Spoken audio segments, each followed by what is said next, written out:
How the fly human, and what tank is better? Is it the T125 or is it the Type 71? Let's find that out. Don't forget to like and subscribe.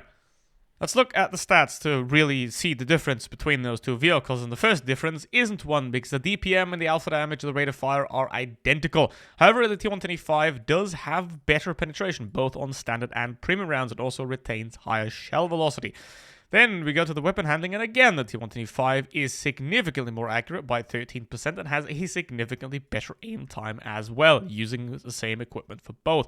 Then the gun depression is 8 degrees on the E5 and 6 degrees on the Type 71. However, on the Type 71, you can choose whether you want to increase your mobility or your gun depression to 9 degrees, so you can get up to par with the T125 here. However, if you choose that, you cannot get up to par with it in terms of mobility, so the Type will always have a slightly worse gun and either slightly worse gun depression or worse mobility. Now, 14.3 versus 10.6, that is quite a big difference in terms of the effective power to weight ratio, same with the Traverse of 25 to 20 and the Camo, but it's a heavy tank, it doesn't matter. So, in this case, the T125 is so far clearly the better vehicle. But can the Type 71 make up for it in armor? Well, in rear armor it can, but it doesn't matter, does it?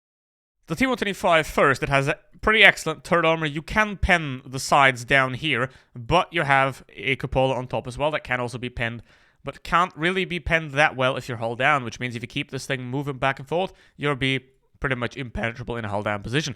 The upper front plate is impenetrable for the most part, and the lower plate is a pretty big weak spot here. The sides are boat-shaped, curved inwards, which means they have extra effectiveness. As you can see right here, 330 millimeters, so you can sort of side scrape with this vehicle. However, it loses its effectiveness very quickly the further you turn to the side.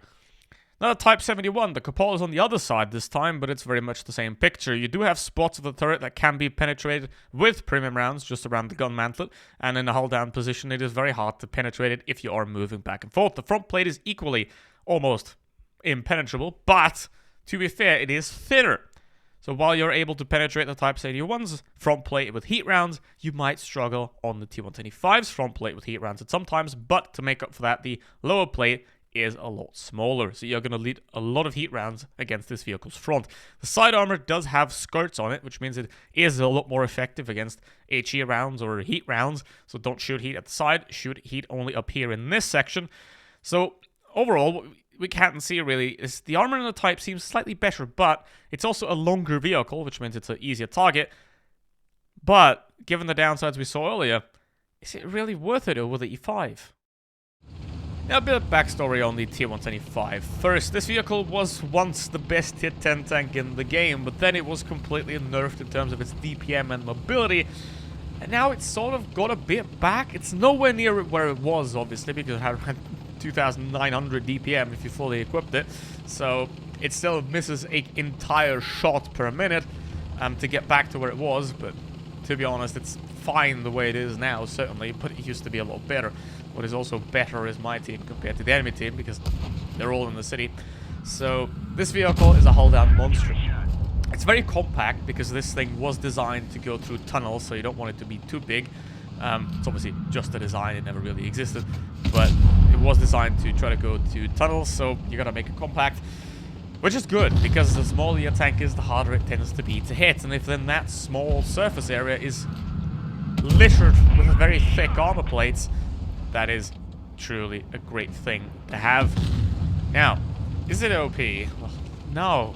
There's like 2 OP tanks in this game. One of them is the Smasher, and the other one's the M2 Light. And the second one is a joke. So, this thing is better than the Type 71. We can already conclude that way. So, if you are looking at the Type 71 versus the T125 now, then get the T125, clearly. Because not only do you have better accuracy and slightly better penetration, you're also not as long, you're more mobile, and if you want to balance out the mobility on the Type, you then have to give up 2 degrees of gun depression, whereas this one with 8, it already has that by default, so you will always have a disadvantage in the Type. The Type's also longer, which means it's a harder target to hit. Now, the advantage that then the Type retains is obviously its side armor, which is a lot stronger, and also the front plate on the lower plate being a lot smaller. But still, I would highly recommend the T125 instead. Now, there is a bit of a problem though. with the T125. And that's not the T125 itself, and that problem is called M103. Because that vehicle has been neglected for a very long time and is pretty disappointing as it is currently. It's like the E50M, really, where the E50M is an amazing vehicle, but to get to it, you have to go through the map 2, which is something that you don't really want to do most of the time. Now with the E5, you have to do that with the M103, because the M103 does have a horrible layout, because you have to spend the extra 60,000 XP on a gun that isn't even necessary to get to the tier 10 to make the tank viable. So that's not great. And then even with that upgraded gun, it's a big fat baby. So that's not really great. Now, we're going to skip a bit here because nothing happens for the next minute. I'm a one-shot, but yeah. If you're playing a 4005, don't do that. You don't have camera rating. So, at this point, it's a 3v2. And all I gotta do now is stay back here and use my 0.3 accuracy to get some very good shots into them. And that's a thing that is very important in this game. Patience, patience, patience. If you just rush in, if you just send it, you're often gonna not get the results that you want.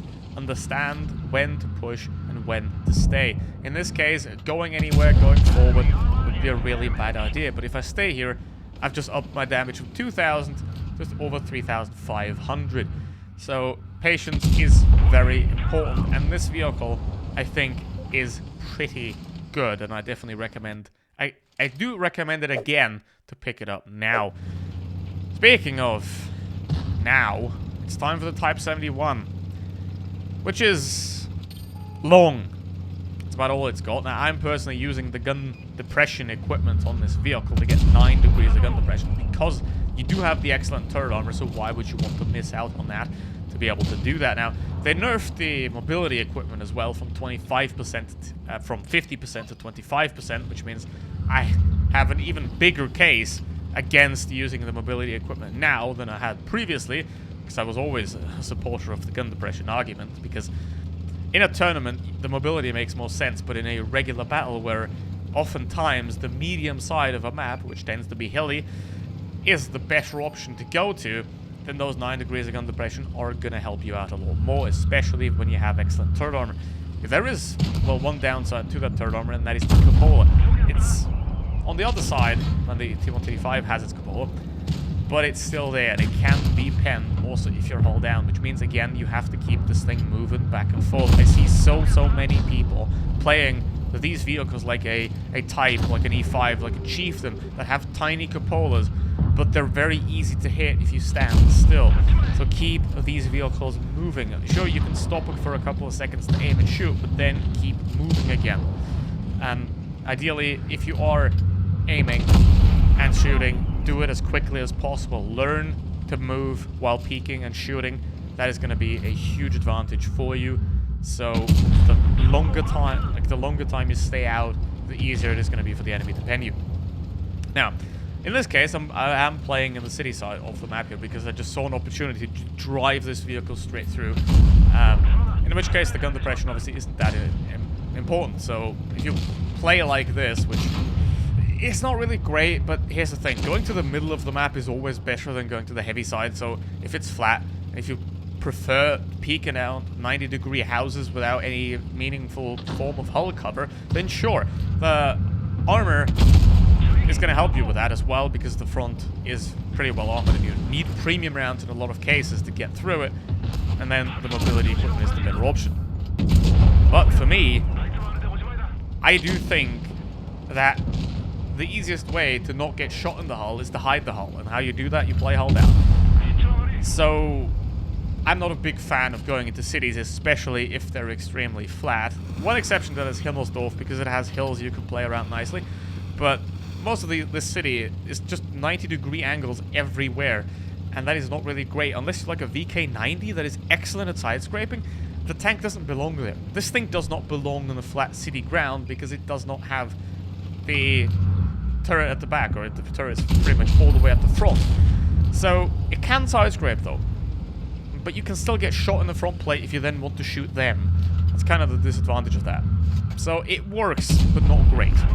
It works for both, but it doesn't work great for both. So basically, if you want to go and play the hull-down aspect, the T125 is clearly the better option. But if you want to play it a bit more city hybrid flat ground, Type 71 is still not better because you get the 5.